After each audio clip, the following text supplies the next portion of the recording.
रहीम। Corona virus एक आलमी वबा, एक आलमी इम्तहान है जो सब इंसानों के लिए एक मसला है, और इस हवाले से पाकिस्तान की हुकूमत और रियासत की क्या ज़िम्मेदारियाँ बनती हैं, वो एक मुकम्मल मुफस्सल गुफ्तगू तलब बात है।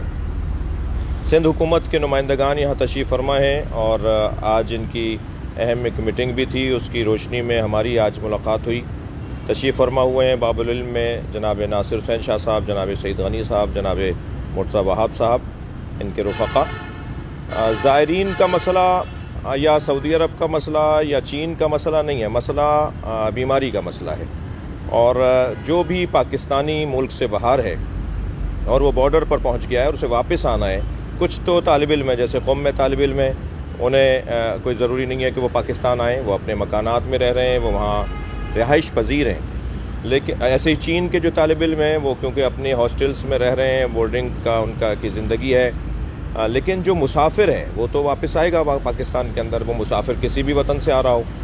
तो मुसाफिरीन को वापस बुलाने के हवाले से जो इक़दामात पिछले दिनों हुए, उनमें सिंध हुकूमत का किरदार बहुत रोशन, बहुत वाज़ेह, बहुत ही अच्छा किरदार रहा। ख़ास तौर पर जो आए हैं पड़ोसी ममालिक से ज़ायरीन, उन्हें सखर में, फिर अब कराची में भी इंतज़ाम हो रहा है उन्हें तिब्बी सहूलियतें फ़राहम करने के हवाले से, और उनकी जो स्क्रीनिंग है उससे उन्हें गुजार कर खुदा न खास्ता अगर वो मुतासिर हैं तो उनका बराबर इलाज किया जाए, और अगर वो मुतासिर नहीं है तो फिर उन्हें अपने घरों को वो 14 दिन का दौरानिया मुकम्मल करने का जो काम हो रहा है, उस हवाले से मैं शाह साहब के साथ ख़ुद कल भी हाज़िर हो रहा हूँ। सखर में जो मुसाफिरीन को रखा हुआ है उनको जाके हमें समझाना है, उन्हें बताना है कि आपको इससे गुज़रना है, क्योंकि आपकी वजह से सबसे पहले आपका घर मुतासिर होगा, आपके बच्चे मुतासिर होंगे, फिर शहरी लोग मुतासिर होंगे। तो हम किसी तौर भी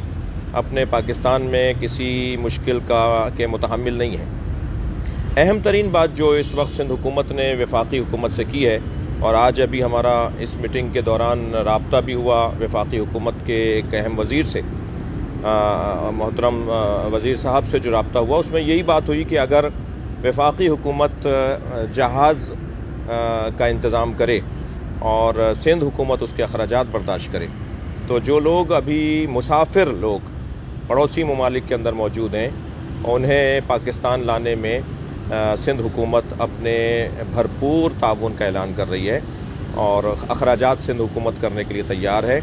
मगर क्योंकि जहाज़ों की जो आमद और रफ्त का निज़ाम है वो वफाकी हुकूमत का निज़ाम होता है, तो वफाकी हुकूमत उसकी अप्रूवल, इजाज़त, जो भी तरीक़ा है उसको वो मुकम्मल करे। सिंध हुकूमत उन पड़ोसी ममालिक में मौजूद ख़ास तौर पे वो मुसाफिर जो व्हील चेयर्स पर हैं या बीमारी का शिकार हैं, इस माना में कि बुज़ुर्ग हैं और उन्हें वहाँ मज़ीद रहने की तकलीफ़ है, और यहाँ आने के बाद ऐसा नहीं होगा कि वो अपने घरों में जाएंगे, वो यहाँ बराबर बाकायदा इलाज मुआलजे के बाद ही रुखसत किए जाएंगे। मैं इसे खुशाइंद करार देता हूँ और अल्लाह की बारगाह में दुआ गो हूँ हमारे इन ज़िम्मेदारों के लिए कि जो एहसास कर रहे हैं, तवज्जो कर रहे हैं और अपने वतन की खिदमत में शब व रोज़ मसरूफ़ हैं। इस वक्त भी रात बहुत देर हो चुकी है, मगर ये लोग गोया ऐसा लग रहा है जैसे अपने ऑफ़िस का काम अंजाम दे रहे हों। इनकी ऑफ़िस टाइम कोई नहीं है, ये फुल टाइम खिदमत में मसरूफ़ हैं। मैं इनके लिए दुआ गो। शुक्रिया।